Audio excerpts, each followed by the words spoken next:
दोस्तों नमस्कार। होप मेरी आवाज़ आ रही होगी। और सोचा था, मेरे पास 15-20 मिनट का वक्त था और कहीं मैं जा रहा था तो एक लाइव बनाता हूँ डायरेक्ट इंडस्ट्री के सिलसिले में। तो आजकल जो डायरेक्ट सेलिंग इंडस्ट्री में जो बहुत बड़ा हंगामा हुआ है, बहुत बड़ी उपरा तपरी हो गई है।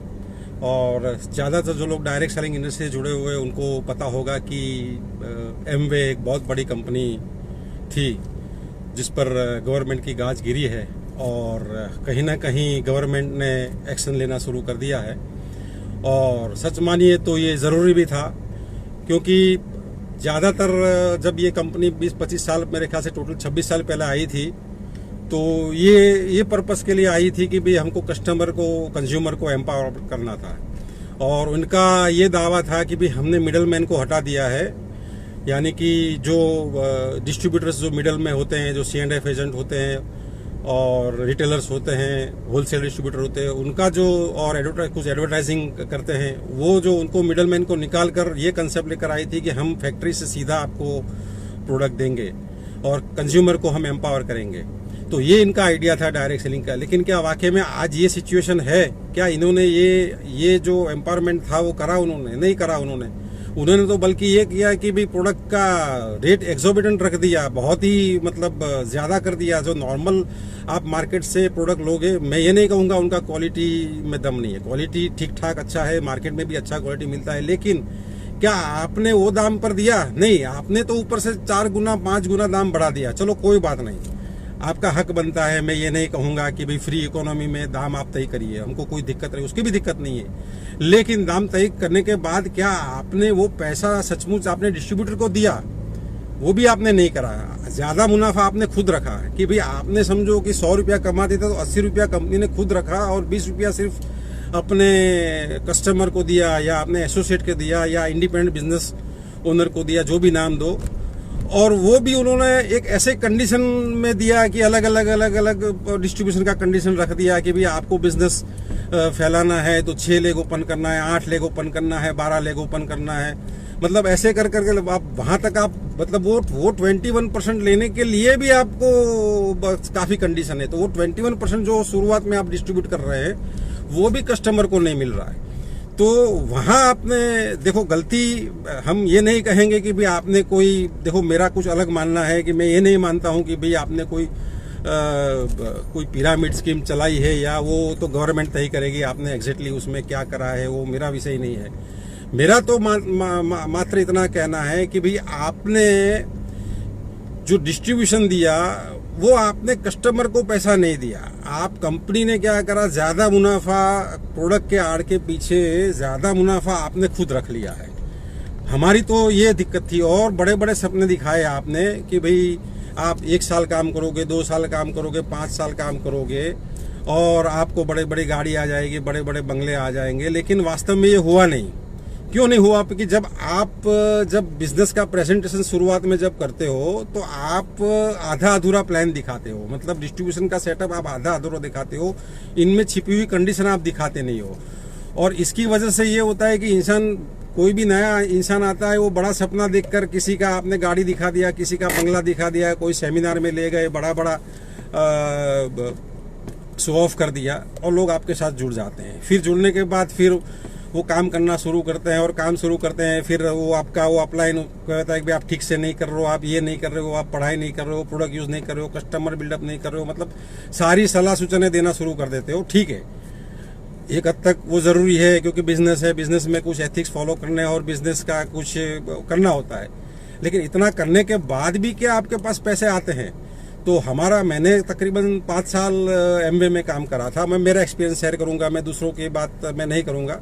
हमने 5 साल बहुत ही मतलब शिद्दत से मेहनत करी, डेली हमने काम किया। वैसे उन्होंने बताया था कि आपको पार्ट टाइम में काम करना है, हमने पार्ट टाइम में काम शुरू किया था, लेकिन पार्ट टाइम में फुल टाइम करते थे, 2 घंटे 4 घंटे, मतलब डेली हमने, यहाँ तक कि डेडिकेशन से हमने मतलब फैमिली में काम किया, हस्बैंड वाइफ टुगेदर काम किया, जहाँ हमने मतलब टीवी भी नहीं देखा था, हमने हमारे बच्चों का समय लेकर इसमें इनपुट किया था। लेकिन आखिर में धीरे धीरे हमको कुछ नहीं मिला। अच्छा, दूसरा, हम जिस बंदे को, जैसे कि मैं शुरुआत में ज्वाइन हुआ तो मैं एक डायमंड का बहुत बड़ा सेमिनार अटेंड करने गया तो मैं एकदम एक्साइट हो गया कि भैया डायमंड का उन्होंने लाइफस्टाइल दिखाया दिखाया। फिर अचानक से 6 महीने में पता चला वो डायमंड ही गायब हो गया, कहीं सिस्टम से कहीं वो चला गया। मेरे को नाम लेने में भी कोई दिक्कत नहीं है, मुकेश एंड कोकिला पटेल, उन्हीं का मैंने सेमिनार देखा है अहमदाबाद में, बहुत बड़ा फंक्शन देखा था और मैं अट्रैक्ट हो गया उसी के। फिर हमने 2-3 साल मेहनत करा, लेकिन बाद में पता चला वो एम्बे से ही गायब हो गए, पता नहीं कहाँ है। उसके बाद फिर हम उसी दौरान हमने एसपी भारिल साहब का भी फंक्शन देखा हुआ था, तो एसपी भारिल साहब भी गायब हो गए, वो संजीव नायर भी गायब हो गए। मतलब कहीं ना कहीं तो मतलब अगर आपने वो डायमंड जो अब आपने दिखाए वो भी सिस्टम में नहीं, मतलब तो कहीं ना कहीं गड़बड़ी है। मतलब आपने कहीं ना कहीं गड़बड़ी कही है, कोई चीज आपने छुपाई है। आप जो नए भोले भाले लोग को ये चीज छिपाते हो। और सबसे बड़ी दिक्कत ये है कि आप जो प्रोडक्ट दे रहे हो, प्रोडक्ट का दाम 7 to 8 टाइम्स मोर है मार्केट से। तो यही है। और मेरा मानना यह है कि भाई गवर्नमेंट ने आप पर क्या एक्शन लिया है, क्यों लिया है, वो तो गवर्नमेंट जिम्मेदार है उसके लिए। और लेकिन हम ज़्यादातर मेरा ये समझना है कि आपका जो केस बन रहा है वो मनी लॉन्ड्रिंग का जो बड़ा दिख रहा है। बाकी तो आपने नेटवर्क मार्केटिंग या डिस्ट्रीब्यूशन के पीछे आपने मनी लॉन्ड्रिंग करा हो, ऐसा मोटा मोटा मुझे दिख रहा है। और ज़्यादातर कंपनियां जो इंडिया में फॉरेन की कंपनियां हैं, ज़्यादातर कंपनियां, मैं सब कंपनी का नाम नहीं लूँगा, लेने में भी कोई दिक्कत नहीं, इंडियन कंपनी ने ज़्यादातर कंपनी ने यही किया है कि भाई आपने दाम बहुत एक्सोर्बिटेंट रखा है और प्लान में आपने पैसा ही नहीं दिया, डिस्ट्रीब्यूशन में आपने कस्टमर को एम्पावर ही नहीं करा है। तो मैं गवर्नमेंट को धन्यवाद करूंगा। और आगे, क्योंकि हमने पहले भी कहा था, हमने आगे कुछ वीडियोस में बताया था कि भाई ये इसके लिए एक्शन लेना जरूरी है। कुछ गाइडलाइन तो बनाई है, लेकिन गाइडलाइन से काम करना नहीं चाहते। गाइडलाइन तो एक सेल्फ मॉनिटरिंग सिस्टम होता है, गाइडलाइन से काम नहीं बनता है, लॉ से काम बनता है। क्योंकि सेल्फ मॉनिटरिंग कहीं चलता ही नहीं है। क्योंकि मेरा जो एक्सपीरियंस है, मैं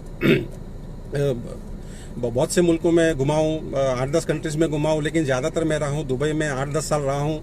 तो वहाँ गाइडलाइन नहीं है, वहाँ लॉ है। वहाँ लॉ ऐसे स्ट्रिक्ट है, आपका ट्रैफिक का लॉ आप देखो तो हर लोग मतलब लॉ से काम चल रहा है। भाई थोड़ी सी गलती कर दी, गुंजाइश, सिस्टम से पैसा कट गया। तो गाइडलाइन से काम नहीं बनेगा, इंडियन गवर्नमेंट को लॉ बनाना पड़ेगा और ठीक तरह से लॉ बनाना पड़ेगा। ये हमारी अपील है। और मैं जानता हूँ कि 100% गवर्नमेंट इसी के बारे में सोच रही है और कर भी रही है। और इसी का ये पहला स्टेप है। और पब्लिक को गवर्नमेंट ने डायरेक्टली इनडायरेक्टली ये एक्शन लेके अवेयर भी कर दिया है कि भाई आप ऐसी बड़ी बड़ी कंपनी का बड़ा बड़ा नाम देखकर आप उसको अट्रैक्ट मत होइए, पूरा उसमें अंदर डीप नॉलेज लीजिए, उसको समझिए। तो गवर्नमेंट में ज़रूर अच्छा काम करा है इस बार।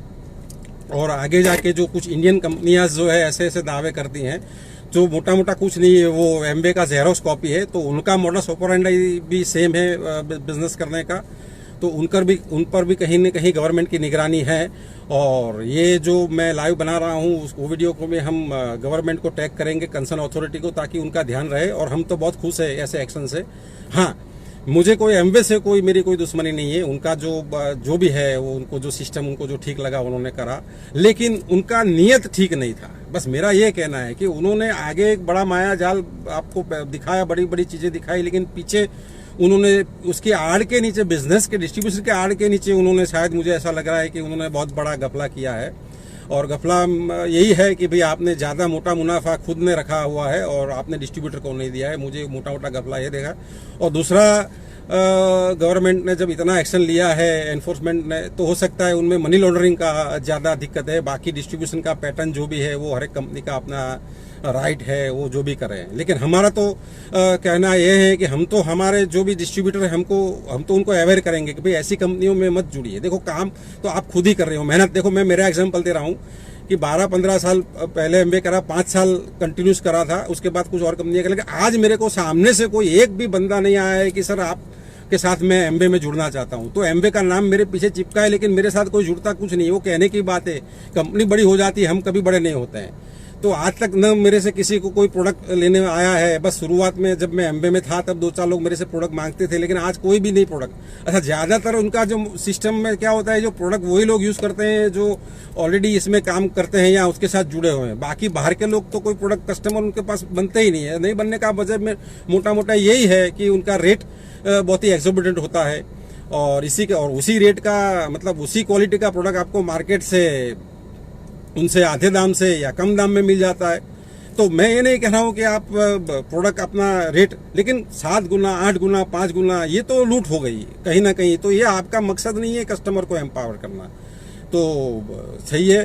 तो I am thankful to the government. ये मैंने वीडियो इसलिए बनाई कि भाई गवर्नमेंट ने कुछ एक्शंस लिए हैं। हाँ, मैं डायरेक्ट सेलिंग इंडस्ट्री के पहले मैं वेरी मच क्लियर कर देता हूँ, मैं डायरेक्ट सेलिंग इंडस्ट्री के खिलाफ नहीं हूँ, ये मॉडल के खिलाफ नहीं हूँ, क्योंकि ये कहीं ना कहीं एक तरीका है, मगर हम कंपनियों के खिलाफ हैं।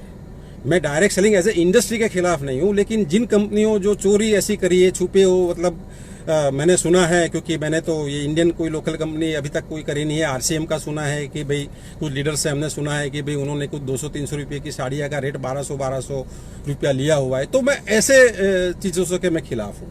तो इनका जो ऑपरेटिंग जो मॉडस ऑपरेंडाई है बिजनेस करने का, उन पर खिलाफ हूँ। जैसे कि आरसीएम ने इंडिया में बहुत से लोगों को मतलब गुमराह कर दिया है इंडिया में, क्योंकि मैं अभी इंडिया में तकरीबन 4-6 महीने से काम कर रहा हूँ। कोरोना की वजह से मैं अभी यहाँ परमानेंटली सेटल हुआ हूँ, तो अभी मैं मार्केट में कुछ घूम रहा हूँ, कुछ फील्ड में जा रहा हूँ। तो मुझे आइडिया रहे कि बहुत से लोगों को उन्होंने गुमराह कर दिया है, बड़े बड़े सपने दिखाए हैं, लेकिन उन्होंने प्लान में पैसा ही नहीं दिया, डिस्ट्रीब्यूशन में पैसा ही नहीं दिया, और बेचारे वो थैले में वो प्रोडक्ट लेके कोई टाई कोट पहन के मार्केट में घूमते रहते हैं और इधर उधर करते हैं और भटकते रहते हैं। किसी ने तो अपना जॉब छोड़ दिया है, पता नहीं क्या क्या यहाँ मतलब कैसे ये सिस्टम से क्या समझाया, किसी के दिमाग में क्या घुमाया, तो पूरा मार्केट को मतलब खराब कर दिया है कुछ कंपनियों ने। तो ऐसी कंपनियों के पर भी गवर्नमेंट को निगरानी रखनी चाहिए। और कुछ ऐसी कंपनीज हैं, मेरे को नाम देने में कोई दिक्कत नहीं है, जिन लोगों ने एमवे का प्लान का कॉपी करा है, जो अपने आप को नंबर 1 कंपनियां कहती है, पता नहीं कौन सी कंपनियां है, नाम देने में क्या, कोई वेस्टीज है, मोदी कह रहे, जो भी है, उनका मोटा मोटा मॉडस ऑपरेंडी ऐसा यही है कि उनको डिस्ट्रीब्यूटर को पैसा देना ही नहीं है। उनको प्लान में ऐसी कंडीशन डाल के रखी है कि भाई आपके पास कुछ आएगा ही नहीं, कुछ छोटा मोटा डिस्काउंट कुछ दे दे के प्रोडक्ट का ये कर लेंगे। अच्छा, उनके फेवर में कुछ लोग आ जाएंगे कि भाई क्या दिक्कत है, मर्सिडीज भी आपको 20 लाख 25 लाख में बिकती है, मारुति भी 6-5-6 लाख में बिकती है। पर ये आपने गलत एग्जाम्पल दिया है। कुछ आके यहाँ लाइव में आके ऐसा एग्जाम्पल देते हैं, कुछ ऐसा 1-2 लोगों को लीडर, क्या है कंपनी का अपनी मर्जी, ऐसा नहीं होता है। मर्सिडीज ये मॉडल से काम नहीं करती है। मर्सिडीज का शोरूम वाला आपको कोई बड़े बड़े सपने नहीं दिखाते हैं कि भाई आप मर्सिडीज खरीदोगे तो आपके पास गाड़ी आ जाएगा, बहुत बड़ा बंगला आ जाएगा, ये सब वो गुमराह नहीं करते। भाई आपको पोसाता है, आप डायरेक्ट शोरूम में जाके लेते हो, लेकिन आपने तो इसी मॉडल के बीच में आपने लोगों को चीट किया है। आपने लोगों को पहले सपने दिखाए, बड़े बड़े सपने दिखाए, और आपने फिर उसके पीछे आपने सारी हिडन कंडीशन आपने छुपाई है। तो ये आप गलत एग्जाम्पल कोट कर रहे हो कि भाई आप ये मर्सिडीज का ये है और मारुति का ये, ऐसा नहीं होता है। आप देखो, यहाँ जो बिजनेस में लोग जुड़ता है वो इसलिए जुड़ता है कि कोई भी इंसान बिजनेस क्यों करता है, बिजनेस इसलिए करता है कि उसको 2 पैसा मिले, कुछ मुनाफा हो, वही तो बिजनेस का मीनिंग होता है ना। भाई आप बोलते हो कि डिस्ट्रीब्यूशन का एक बिजनेस है, तो बिजनेस का मतलब क्या होता है कि भाई आपको कुछ मार्जिन मिलेगा, आपको कुछ पैसा बचेगा, आप कुछ काम करोगे तो आपको प्रॉफिट होगा, उसी को बिजनेस बोलते हैं। लेकिन इन्होंने ऐसी कंडीशनें रख दी और प्रॉफिट आपका होगा ही नहीं, तो ये आपने गलत मॉडल दिया है और नए लोगों को फिर आप गुमराह कर देते हो, फिर वो लोग मार्केट में नेगेटिव हो जाते हैं और पूरी इंडस्ट्री नेगेटिव हो गई। तो ज़्यादातर लोग फिर क्या है कि इसी से दूर भागते हैं। तो हमारा ये कहना है कि इसी को थोड़ा गौर करिए, थोड़ा साफ सुथरा बनाइए, प्लान को थोड़ा ट्रांसपेरेंट बनाइए। और जो कंपनी अभी फ्यूचर में आएगी, जैसे मैं एक कंपनी को अभी फिलहाल रिप्रेजेंट करता हूँ ओवा करके, इन्होंने हर चीज मतलब ट्रांसपेरेंट रखी हुई है। कोई हमारे यहाँ कोई कंडीशन नहीं है, भैया आपका ये प्लान है, पूरा प्लान हम पहले दिन से दिखा देते हैं कि भाई आपका ये रिटेल मार्जिन है, आपको ये मिलेगा, आपको ये मिलेगा, ये इनकम मिलेगा, कोई भी हिडन कंडीशन नहीं। आप वो प्लान देखोगे तो पहले आपको ये बता देंगे, फिर कुछ मोटा मोटा इनकम बता देंगे, फिर बाकी की हिडन कंडीशन बताते ही नहीं है। वहां आके दिक्कत आती है, वहां लोग फंसते हैं। तो उनका वो जो प्लान होता है वो फंसाने वाला होता है, दिखाते हैं और फिर कुछ कंडीशनें बाद में दिखती है। तो मेरा तो जो भी एसोसिएट इसी बिजनेस के साथ जुड़े हो, पूरा प्लान देखिए, पूरा समझिए कहाँ। और ऐसी कंपनी में जैसे हमारे, हम पूरे ट्रांसपेरेंसी से काम करते हैं। हमने प्रोडक्ट का भाई दाम, हम एक्सोर्बिटेंट दाम रखना ही नहीं चाहते, क्योंकि अगर आप एक समझो भाई, कोई भी इंसान वही साबुन शैम्पू चलो मार्केट में 30 40 50, भाई आप उसका 60 लो 70 लो, चलो थोड़ा कुछ क्वालिटी प्लस माइनस कर लो, लेकिन आप उसका 100 लो 200 500 तो कोई गलत बात है। अब कोई तो भाई मैग्नेटिक गद्दा जो 500 600 रुपये में बनता है, भाई उसका आप 5000 रुपया लो, 6000 रुपया लो, वो तो लूट है। तो ये लूट के खिलाफ तो डेफिनेटली गवर्नमेंट को खड़ा होना चाहिए। ऐसा नहीं होता है कि भाई कोई भी दाम आपको कोई भी दाम में बेचो। हाँ, डायरेक्टली अगर आपको बेचना है तो आप बेचो, लेकिन आप अगर डिस्ट्रीब्यूटर बनाओगे, उसको सपने दिखाओगे, आपको प्रेशर सेलिंग वो करेंगे, तो ये सारी चीज़ें प्रैक्टिसेस गलत है। उसी के खिलाफ हमने ये आवाज़ उठाई और ओवा इसी के सामने खड़ी हुई है। और आज ओवा ने जिन लीडरों ने आवाज़, हमारे कंपनी के CEO JP धनखड़ ने एक डेढ़ साल से इसी के सिलसिले में आवाज़ उठाई थी। कुछ हमने भी आवाज़ उठाई, कुछ हमारे साथ हमारे और भी लीडर्स ने आवाज़ उठाई, तो आज उसका हमको रिजल्ट मिला। आज गवर्नमेंट ने उस पर एक्शन लिया। खैर वो केस 2011 का है, लेकिन पूरी कुल मिलाकर ये इनको चीज़ें समझ में आ गई है। तो आगे हम चाहते हैं कि इंडस्ट्री बहुत साफ़ सुथरी बनेगी, क्योंकि ये जो इंसिडेंस हुआ है, खास करके एमवे का जो इंसिडेंस हुआ है, इसी से बहुत ही इंडस्ट्री में अभी चर्निंग होगा, बहुत ही बड़ा बदलाव आएगा। और कहते हैं ना कि जैसे समुद्र मंथन में जैसे जहर एक तरफ हो जाता है और साफ